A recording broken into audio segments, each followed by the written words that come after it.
Damas y caballeros, hoy quiero contarles cómo Lord Grey, sí, aquel cuyo nombre lleva una variedad de té, enseñó a su joven esposa sobre la vida matrimonial feliz. Lord Grey se casó y la mañana después de la boda salieron a caballo a recorrer sus tierras. El caballo de Lord Grey tropezó y él dijo, "Una". Pasaron 10 minutos más y volvió a tropezar. "Dos", dijo el Lord.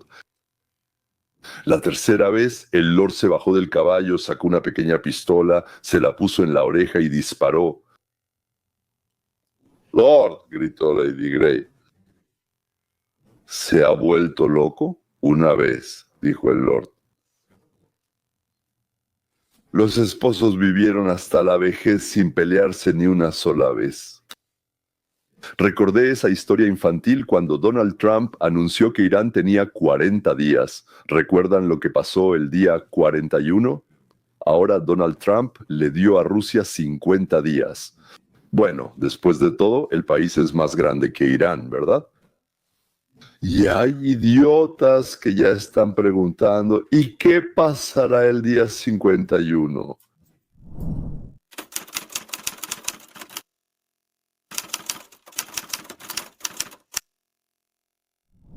Todos los que están preocupados por los acontecimientos en Ucrania esperaban que Trump anunciara un castigo para Putin por sus engaños y demoras. Algunos están satisfechos, otros dicen que es poco y tarde, y algunos simplemente odian por odiar. Bueno, uno odia a Ucrania, otro odia a Putin y un tercero odia a Trump. En resumen, siempre hay alguien que odia a otro, sin importar quiénes sean los involucrados. Todos gritan que, aparte de fusilar a quien odian, no se puede hacer absolutamente nada más. El mundo está prácticamente listo para la Tercera Guerra Mundial.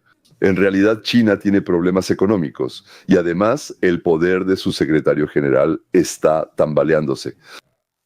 Irán está al borde, yo diría, si no de guerras civiles, entonces de golpes internos, disturbios, conspiraciones, y Rusia, a la que le están quitando el suelo bajo los pies, puede estallar como sucedió con la Primera y la Segunda Guerra Mundial, ya que todo estalló por alguna razón. Lo único que contiene la situación hoy en día es el poder de los Estados Unidos de América y la comprensión de que Donald Trump y su equipo tienen suficiente determinación. Al final de este video, por cierto, hablaremos sobre las posibilidades de guerra y las posibilidades de victoria, de la razón. Eso nunca es 100%, tampoco es cero en general. Está más cerca de cero normalmente que de 100. Y voy a intentar explicártelo de manera bastante convincente, si no matemáticamente, al menos porque a partir del 30%, la victoria de la razón, nuestras posibilidades aumentaron al 51%, lo cual es casi increíble. Una y otra vez, el presidente Trump intenta terminar las guerras sin usar la fuerza, sino mediante la amenaza de aplicar sanciones económicas y militares. Esto no es una guerra, sino una amenaza de guerra. Como dicen en Odessa, son dos cosas muy distintas. Hoy hicimos un trato por el cual les enviaremos armas y ellos las pagarán. Nosotros, los Estados Unidos, no recibiremos ningún pago. No estamos comprando esto, pero lo vamos a producir y ellos lo van a pagar. Nuestra última reunión hace un mes fue muy exitosa porque ellos aceptaron lo que representa más de $1 billón al año. Ellos tienen mucho dinero y son países ricos. Durante la reunión de los países de la OTAN, Trump logró un éxito sin precedentes, un éxito inesperado, un éxito sin igual. Todos, excepto un país, estuvieron de acuerdo en comprar armamento y gastar el 5% de su presupuesto en defensa. Eso nunca había pasado, eso nunca había pasado. Lo que pone en el bolsillo de la OTAN para los próximos, creo, 10 años, o si no me equivoco, $1 billón. Ellos tienen mucho dinero y quieren hacerlo, lo desean mucho y nosotros también lo deseamos mucho. Discutamos esto con el reportero Olivia Rinaldi. Ella está ahora en vivo frente a la Casa Blanca. ¿Qué tan seguro está la Casa Blanca en este momento de que enviar misiles a la OTAN para su posible uso por Rusia y Ucrania llevará al fin de la guerra? Reed, esa es realmente una buena pregunta porque muestra que al menos la Casa Blanca dice lo siguiente. En primer lugar, necesitan algo que obligue a Rusia a sentarse a la mesa de negociaciones. Esto se manifiesta en las tarifas de las que hablaremos más adelante. Pero este nuevo paquete de armas también es sumamente necesario para los ucranianos que siguen siendo atacados por los rusos. En este momento ya no se trata de si saben que esto terminará en guerra, sino de que ven lo grave que es la situación en el lugar.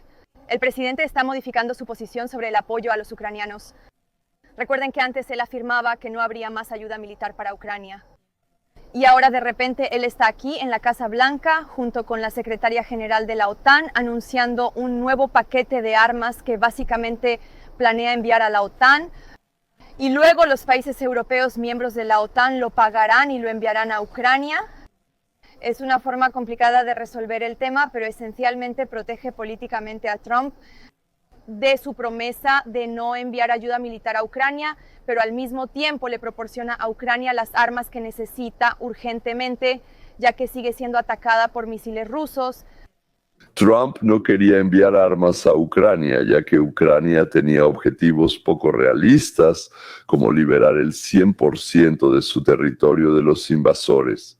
Para eso tendría que empezar la Tercera Guerra Mundial, y ni Europa ni Estados Unidos están preparados para eso, porque cada vez que llegaban nuevas armas traían consigo más muertes y destrucción. Mientras Estados Unidos pensaba que cuando Ucrania estuviera psicológicamente lista para negociar, Rusia también se sentaría a la mesa con la intención de detener la guerra. Es evidente que Rusia ha adquirido algo y busca conseguir más. Así que entonces no enviamos nuevas armas a Kiev. Pero el 8 de julio de este año, como dicen, Trump informó que ya no le quedan esperanzas de que Putin diga la verdad, ni a él, Trump, ni a su gente.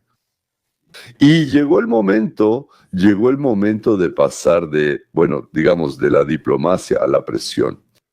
Para ser precisos, sí, pero ante todo, asegurar la protección de las ciudades ucranianas contra los bombardeos masivos con los que Putin las está cubriendo ahora. En general, el territorio de las grandes ciudades disparando a todo lo que existe allí y no solo a los objetivos militares.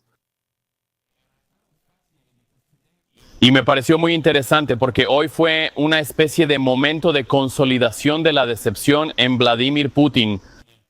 Sabe, el presidente mencionó que habló con Putin, sintió que tuvieron una excelente conversación. Luego dijo que por la noche llega a casa, habla con la primera dama de los Estados Unidos y le comenta que tuvo una excelente conversación con el señor Putin. Ella le responde, acaban de lanzar bombas. Por primera vez sentiste decepción. En resumen, eso se fue acumulando en las últimas semanas. ¿Recuerdas que a principios de junio el presidente dijo que estaba decepcionado de Putin? ¿No le gusta lo que ve en el terreno, la cantidad de muertes y destrucción que continúan? Y de hecho, esa creciente decepción hoy llegó a su punto máximo, cuando el presidente declaró que no solo enviará más equipo militar a Ucrania, sino que también impondrá aranceles contra Rusia. Ahora, según el presidente, estos aranceles serán aranceles secundarios del 100% contra Rusia, que entrarán en vigor en 50 días. Esto será el 1 de septiembre, y esto sucederá si Rusia no está de acuerdo, si no acepta la paz con Ucrania. Para los espectadores que no son muy listos, para los que no entienden muy bien, déjenme explicarles. Si a la India y Brasil se les imponen aranceles del 100% por comprar petróleo a Rusia,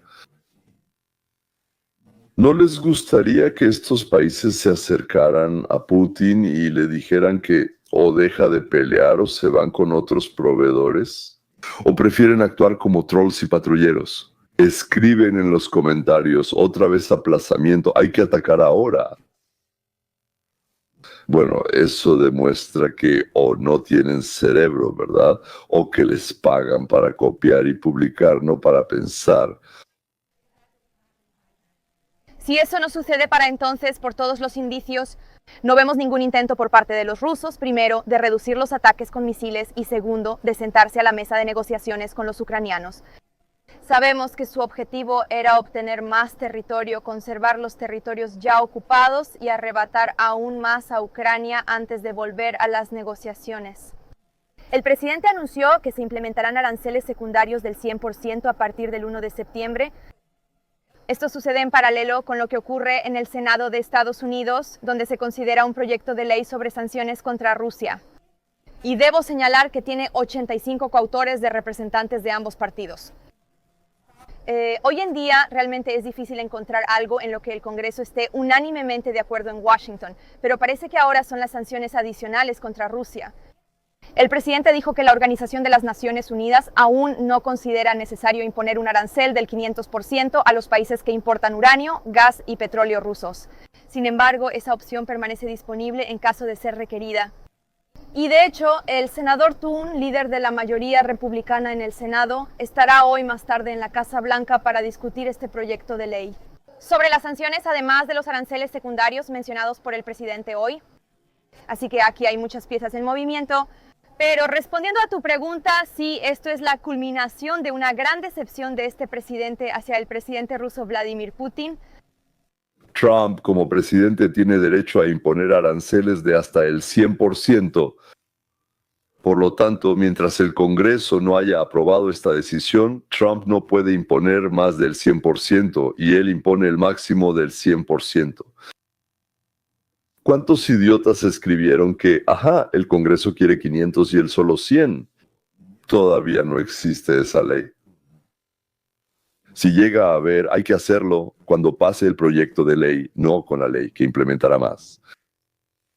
Con la esperanza de que Rusia decida empezar negociaciones en serio y no solo para aparentar. Bueno, naturalmente, todos queremos saber qué pasa con los aranceles aduaneros en general, con esos países que también han retrasado el proceso de negociaciones, y cómo está Rusia con la tregua, que están retrasando la firma de los acuerdos.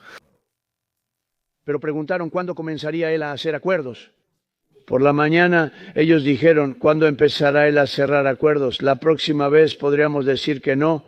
Cada vez que él envía un documento por el cual tienes que pagar 35% o 25% o 50% y en un caso 100%. Es imposible superar esos acuerdos, pero estamos dispuestos a discutir. Y literalmente todos ellos, cada país quiere hacer un trato. Está bien. Entonces el presidente dice, usando sus palabras, cada país quiere hacer un trato, pero no escuchamos sobre una gran cantidad de acuerdos anunciados. Casi da la impresión de que hay una fila afuera de la Casa Blanca, pero si miras los resultados no son tantos.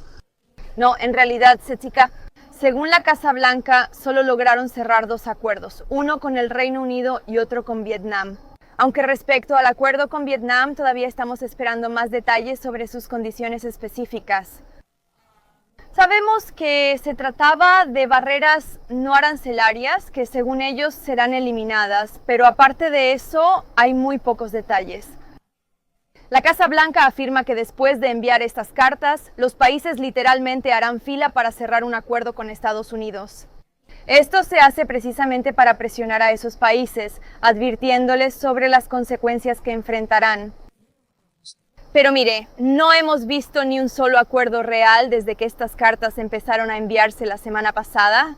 Por supuesto, los acuerdos económicos toman tiempo, requieren negociaciones largas, requieren mucho esfuerzo por parte de los representantes comerciales de Trump y de la secretaria Besson para negociar.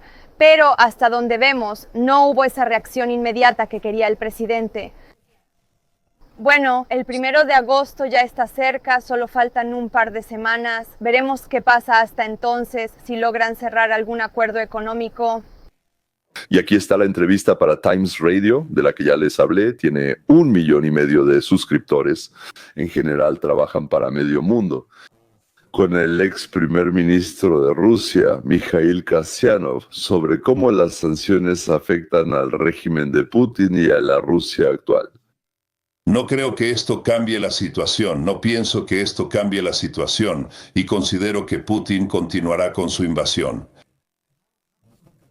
¿Qué tanto cree usted que las sanciones preocupan al régimen de Putin en este momento? O sea, parece que no está muy preocupado por las sanciones impuestas, pero quizás solo está fingiendo. ¿Cuánto afectan las sanciones a Putin y a Rusia? ¿Sanciones individuales? Todos esos paquetes que se implementaron durante el periodo de 3 años simplemente no tuvieron un efecto inmediato, no hicieron que Putin detuviera la guerra, pero crearon serios problemas para la economía y ahora está funcionando el efecto acumulativo de estos 3 años. Y Putin siente que se está volviendo cada vez más difícil. Para finales de este año será aún más difícil. E incluso sus ministros ya le están advirtiendo sobre esto. Por eso Putin ahora quiere presionar y lanzar una operación ofensiva para que en estos pocos meses, mientras todavía se siente financieramente lo suficientemente estable, simplemente aplaste a Ucrania, destruya a Ucrania. Por eso sigue diciendo, voy a destruir Ucrania, voy a lograr mis objetivos, y así sucesivamente. Pero la situación puede cambiar. Si realmente se implementara y controlara el tope de precios al petróleo, en ese caso el flujo de ingresos al presupuesto federal de Putin disminuiría y eso reduciría su capacidad de financiamiento. Ahí radica el problema. Él ya enfrenta esto porque los precios del petróleo son más bajos para él ahora. 60, más o menos 50, pero el presupuesto se hizo con la expectativa de que el precio sería de 70. Y esa es otra presión, la presión viene de ambos lados. Por un lado, esperamos que Donald Trump haga una declaración hoy. Nuevamente, hay nuevos suministros de equipo, y la segunda parte es reducir la capacidad de Putin para financiar. Esto significa reducir su flujo de divisas extranjeras. Fíjense, ya hemos hablado varias veces de que Putin ve cómo se avecinan problemas y trata de resolverlos urgentemente. Bueno, el territorio, las exigencias a Ucrania, las condiciones para la paz, que en medio año o en un año ya no tendrá fuerzas para resolverlas. Si sabes que planeas terminar la guerra en 4 o 6 meses, entonces no tienes que ahorrar municiones, ¿verdad? Puedes gastarlas ahora. Como si tuvieras una cantidad increíble de ellas y cualquier cantidad que llegue es para usarlas de inmediato en lugar de guardarlas como reserva. Eso por sí solo ya debería haber hecho reflexionar a los observadores. Putin no tiene gente para la guerra. Bueno, pues Putin no tiene gente para trabajar. Ahora toda la gente simplemente está siendo transferida de sectores civiles a la industria militar. Sí reciben mucho dinero, pero los sectores civiles ya se están reduciendo, ya están en declive. Los datos oficiales del primer trimestre muestran que los sectores civiles ya se están reduciendo. Ese es el problema. Este problema ya lo enfrentaron este año. Para fin de año la situación será completamente diferente.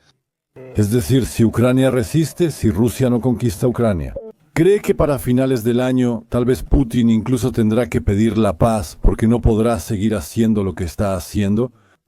Exactamente. Si la presión sobre el régimen de Putin aumenta, como ya mencioné, en esas dos direcciones, entonces Putin se volverá más flexible. Y ya ahora creo que si esa ley se aprueba en el Congreso, me refiero a la iniciativa de Lindsey Graham sobre imponer enormes aranceles a los países que compran petróleo ruso. Si se aprueba, será una herramienta en manos del presidente de los Estados Unidos. No creo que sea una decisión del Congreso. La ley simplemente le dará al presidente la posibilidad de actuar. Esto es más bien una presión verbal, y no necesariamente Trump aplicará esas sanciones, pero será una herramienta de presión.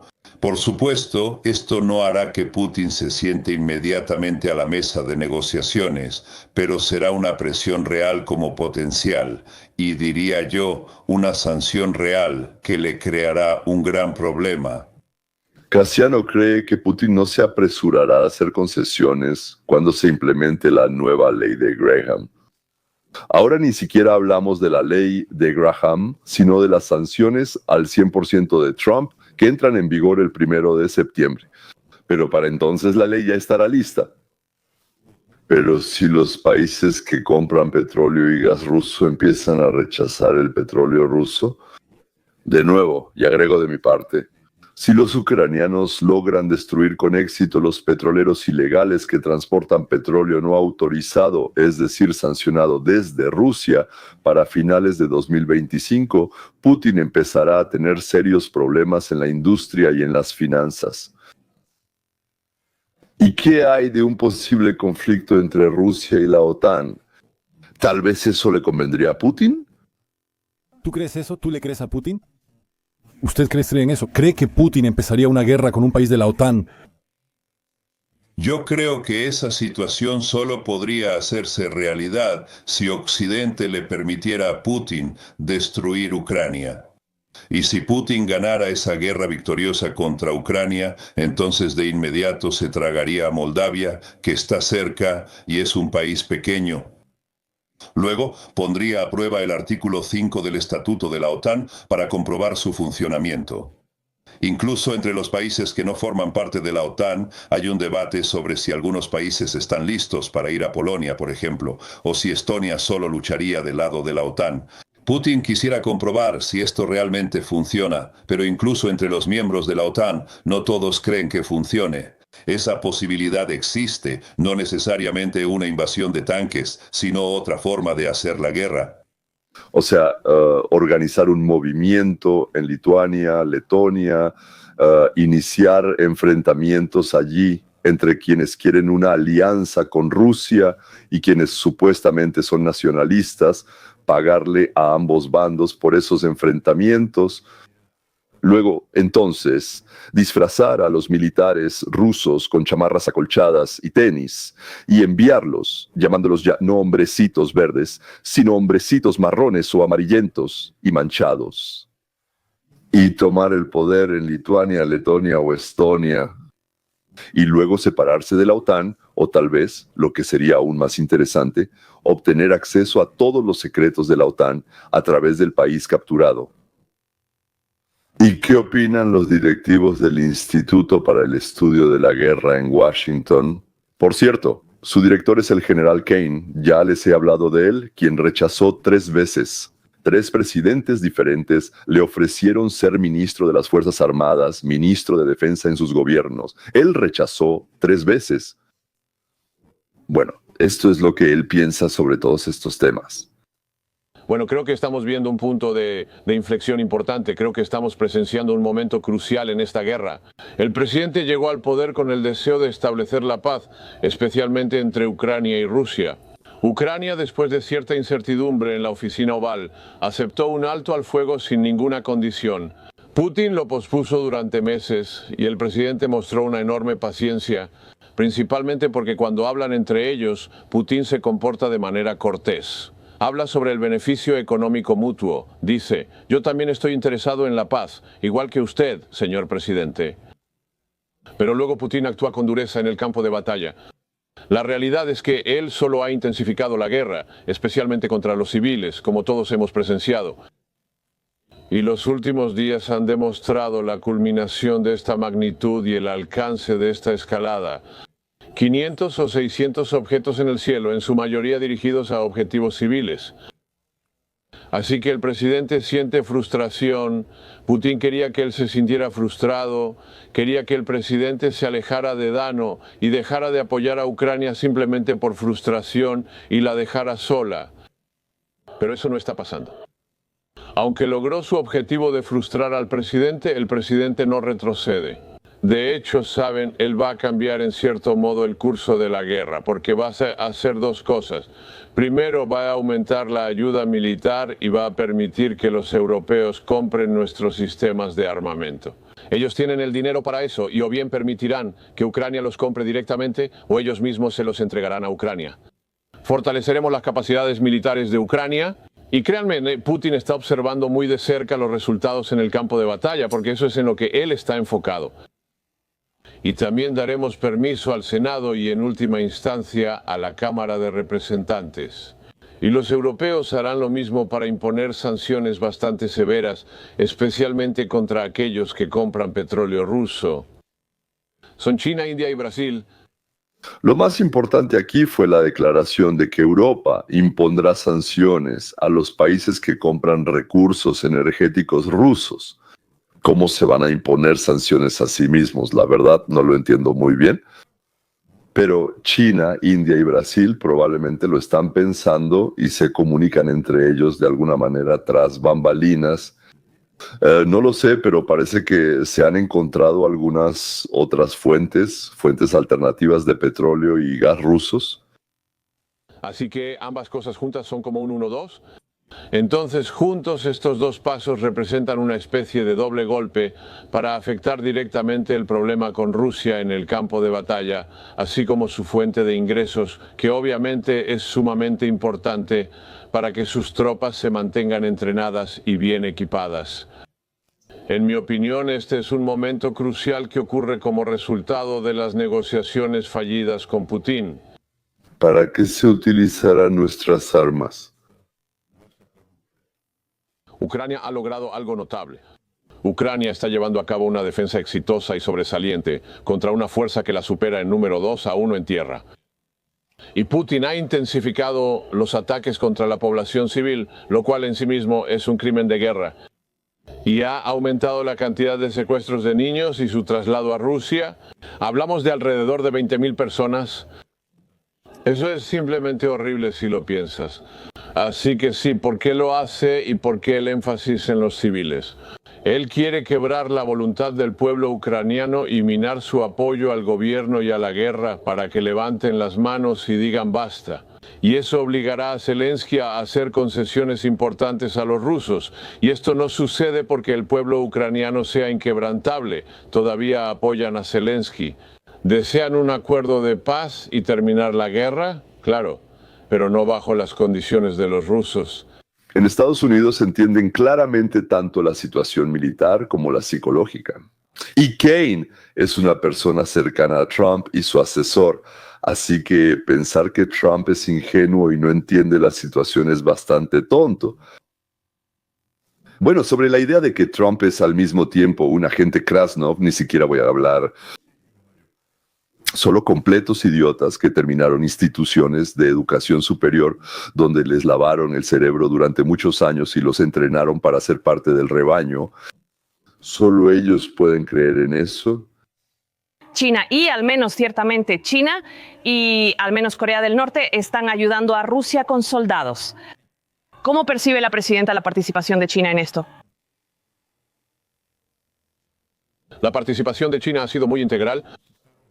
Al principio creo que no entendíamos completamente cuán integral era. Aunque no proporcionan plataformas armadas completas como instalaciones de artillería o tanques, sí suministran componentes, minerales, productos químicos y micatos. Obviamente ellos ayudan a financiar esto con el petróleo ruso, así que son un gran financiador. Pero la forma en que ayudan en el campo de batalla es realmente impresionante. Y saben, para mantenerse exitosamente en el campo de batalla Bill y Lana, no solo necesitan las armas, necesitan toda la logística, el apoyo. China es el principal proveedor de apoyo integral para Rusia. Y justo detrás de ellos están los iraníes, que crearon una fábrica de producción de drones y la construyeron dentro de Rusia. Y ayudan a desatar todo este terror sobre las ciudades ucranianas. Como podemos ver, especialmente en los últimos días. En realidad, la Tercera Guerra Mundial ya está en marcha. Simplemente no la llaman así porque todos esperan que se resuelva sola. China, Rusia, Irán, Corea del Norte de un lado, la OTAN, incluyendo Europa, Estados Unidos del otro, más Israel, más los sunitas, más Japón, Corea del Sur, Taiwán, Vietnam y espero Turquía del otro. Y en medio, bueno, ahí están, por ejemplo, la India, Latinoamérica, parte de Asia, África por ahora está en medio. Por ahora se puede estar en medio. Porque ambos lados, si pasa algo, si algo se intensifica, van a exigir, ¿estás con nosotros o estás contra nosotros? María Zaharova, representante del Ministerio de Asuntos Exteriores de Rusia, respondió a las amenazas de Trump diciendo que ninguna sanción hará que Rusia abandone el camino hacia el cumplimiento de los objetivos y tareas que enfrenta el país. Así provoca decir, fijados por el partido. pero el partido ya no juega ningún papel. Ahora quien importa es la cooperativa, ¿cómo se llama? Lago. Al mismo tiempo, en la prensa rusa y ucraniana, periodistas y blogueros empezaron a burlarse de los intentos de Trump de terminar la guerra, llamándolo idiota, narcisista, loco, perdedor y marioneta de Putin. Además, los medios rusos se centraron más en llamarlo perdedor, mientras que los ucranianos en narcisista, y también lo llamaban títere de Putin o adulador de Putin, dependiendo de quién lo escribiera. Es curioso que ambos bandos en guerra odien a quien intenta detener una guerra fratricida que ya ha cobrado 1 millón de vidas. En Congo y Ruanda tuvieron que morir 6 millones de personas para que los líderes de ambos países aceptaran una tregua. Tal vez sea necesario que mueran 6 millones, 16 millones de todos los rusos y ucranianos, para que las partes pierdan las ganas de pelear lo suficiente como para aceptar hablar entre ellas. En el programa de la noche con Vladimir Solovyov, el señor Solovyov dijo: si ustedes, bueno, los estadounidenses, él se dirigía a nosotros, a los estadounidenses, de repente desaparecen. Si de repente desaparecen de los mercados del planeta, el mundo finalmente podrá respirar con más libertad. Y la siguiente perla es: ¿y qué hacen ustedes en general que la gente realmente use? Después de eso, hizo algo muy interesante, sacó su iPhone para ver si no había olvidado decir algo. Y esto es lo que los rusos piensan de nosotros. Por Trump votan en su mayoría personas no muy inteligentes, gente primitiva, con la que hay que hablar de esa manera. Con consignas tontas y clichés. Para esos rednecks, para ese tipo de gente, para los pueblerinos, sí, como se les llama, que gritan... Ay, disculpen, por el amor de Dios. 10 palabras que él cambia de lugar a veces. Maldito, eso es todo, mala persona, me voy ahora mismo. No están eligiéndolo a él. No, en serio, escuchen, y esta persona planea ser presidente otra vez. Bueno, ese es su estilo. Basta, sí, no hablo de mí mismo, idiota. Así es su manera de comunicarse. ¿Cuánto les dan ahí? 14.000 millones. A Israel yo le daría 140.000 millones. Y a Ucrania, ¿dónde está Ucrania? 60.000 millones, nada, todo para Israel. Bonito, bonito, así, así. Y Maxim Yashin, si se dieron cuenta, dijo: la mayoría de los que votaron por Trump no son personas muy inteligentes ni muy educadas. Pensó, agregó, primitivos esos que solo entienden los clichés y los lemas tontos de este sobre nosotros, dijo. Así es en la versión rusa de 60 minutos. Se dijo que Trump a menudo da motivos para dudar de sus capacidades mentales, pero no se especificó exactamente cuáles son esos motivos ni con qué frecuencia lo hace, porque la audiencia simplemente acepta lo que le den sin cuestionar. En la televisión ucraniana a menudo se escuchan palabras como este tipo: bueno, Trump está hablando con el desgraciado y fascista Putin, con el Hitler del siglo XXI. Entonces, ¿eso significa que él también es así? Entonces, ¿él también es así? El deseo de Trump de terminar la masacre provoca un odio feroz. En cuanto a la población, los medios de Ucrania han llevado a la gente al punto de que el 73% cree que Trump es malo para Ucrania o que es enemigo de Ucrania, que Trump es enemigo de Ucrania. En los medios de Ucrania aparecieron informes de que Trump le dio a Putin hasta finales de agosto, ya que Putin le dijo que durante 2 meses bombardearía intensamente a Ucrania. Trump quiere darle a su amigo jefe o PVDRI la oportunidad de bombardear lo que desee.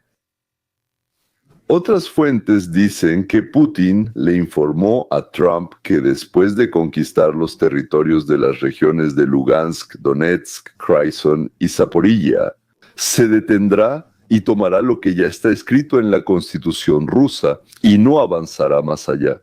Y Trump le creyó y le dijo: hermano, toma. En otras palabras, tanto la prensa y la élite ucranianas como la prensa y la élite rusas están haciendo todo lo posible para convencer a Trump de detener la guerra. Pero Trump y nosotros, señores, sabemos lo que piensan las madres de los niños ucranianos que sirven y luchan en ese mismo ejército. ¿Y qué porcentaje de la tierra ucraniana es más importante para ellas que la vida de sus hijos? Así que ahora depende de los países que corren el riesgo de recibir aranceles de importación del 100% en sus exportaciones a Estados Unidos. Veamos qué dicen. Es la India, Brasil y por supuesto China. Pero con China es una historia especial. Y decenas, por cierto, de compradores más pequeños que reciben recursos energéticos rusos. De su posición, en realidad, dependerá la reacción y las acciones de Rusia. Por eso no nos adelantemos, mejor esperemos y veamos. Al menos desde mi punto de vista, hay un montón de buenas noticias.